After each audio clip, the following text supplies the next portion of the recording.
If you want to build a ship, don't drum up people to collect wood, and don't assign them tasks and work, but rather teach them to long for the endless immensity of the sea. So that's a point of view that will matter for what follows here. Right now, NASA's Mars science exploration budget is being decimated. We're not going back to the moon. Plans for astronauts to visit Mars or anywhere beyond low Earth orbit are delayed until the 2030s. On funding not yet allocated, overseen by a Congress and a president to be named later. When I think of our golden era of space exploration, the late 1950s, right on up through the early 1970s, over that time, very few weeks would go by before there would be an article in a newspaper, in a magazine, where a cover story would extol the city of tomorrow, transportation of tomorrow, the home of tomorrow, even food of tomorrow. And in spite of this optimism, that was a decade that was perhaps our most turbulent in a century, since the Civil War itself. We all felt threatened from the Cold War, total annihilation, in fact. There was a hot war going on, losing 100 servicemen a week, the civil rights movement, assassinations, and the like. The landscape was poisoned that decade. Yet, one of the jewels in the American crown was our exploration of space. From what I can tell, the people who did the dreaming back then were the scientists, engineers, and technologists. It's a community of people who are formally trained to discover. They are discoverers. And what inspired them? Ask them. Everyone, to a person, will tell you it was America's bold and visible investment in a space frontier. Now, I happen to know, and we all have had this experience, exploration of the unknown doesn't always make a priority for people. I can tell you, however, that audacious visions have the power to alter mind states, to change assumptions about what is possible. And when a nation allows itself to dream big, these dreams prevail in the citizens' ambitions. They energize the electorate. During the Apollo era, you didn't need government programs trying to convince people that doing science and engineering was good for the country.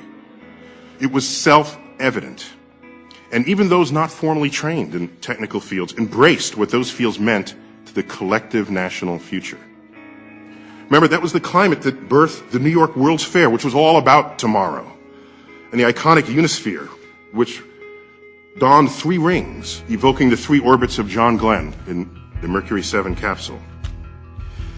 During that age of space exploration, any jobs that went overseas were the kind nobody really wanted anyway. Those that stayed in this country were the consequence of persistent streams of innovation that could not be outsourced because other nations couldn't yet figure out how to do what it was we were doing. In fact, most of the world's nations stood awestruck by our accomplishments. Let's be honest, of course, over that period we went to the moon because we were at war. It's not a secret. I think otherwise, though, in fact, is delusional. And it leads some people to suppose we got to the moon by 1969. Of course, we're going to be in Mars by 1980. No, not if you went to the moon because you were at war. You then established that the Soviet Union is not also going to the moon. Everything ends. But that was with a cost. What does that cost? Well, yes, war can get you to go to the moon, even get you to go to Mars, but there's another driver that exists, another driver of great ambitions, and it's almost as potent as the need to protect your security, and that's the promise of wealth. Nobody wants to die, of course, but nobody wants to die poor. Fully funded missions to Mars and anywhere beyond low Earth orbit, commanded by astronauts who today would be in middle school, would reboot America's capacity to innovate as no other force in society can. What matters here, in fact, are not spin-offs, although there are plenty of spin-offs that are fun to read about. NASA every couple of years puts out a document. NASA spin-offs, I recommend everyone here review that document if you haven't seen them. But beyond the spin-offs, what matters are the cultural shifts in how the electorate views the role of science and technology in our daily lives. Because as the 70s drew to a close, we stopped advancing a space frontier. The Tomorrow articles faded.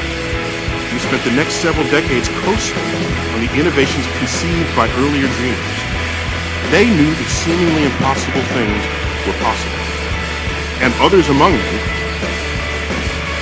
those who saw what the previous generation had enabled, witnessed the Apollo voyages to the moon, even though they were not a participant. And this is the greatest adventure there ever was. Yet if all you do is coast, eventually you slow down while others catch up and pass you by.